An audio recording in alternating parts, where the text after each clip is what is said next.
Hey yo, Ma, hi. Say hi, Ma. Hello. Hi. Andito nga pala kami ngayon sa playground. Magbabasketball kami ng asawa ko. Kahit di kami marunong magbasketball, andito kami. Marunong kami. And then si Israel is nandito rin in the house. Israel in the house. Say hi. Magpapapawis kami ngayon ng asawa ko kasi nga ang taba na namin. Grabe, kain lang kami ng kain. And then nandito kami magbabasketball ngayon. Subukan na magpapayat for this summer. Kasi summer na dito, June and July is summertime. And then mag-gym kami after all, maybe. Pero yun, sa ako magbabasketball oh. Grabe, kanina pa kami dito sa park. And then ang sarap ng weather dito sa Southern California.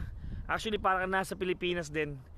Ang difference nga lang is hindi dito humid. Mas masarap dito, grabe. Ang sarap-sarap, mahangin. Hindi siya talaga, yung wala talaga, hindi siya dry heat. Merong, punta ka lang sa mga shed,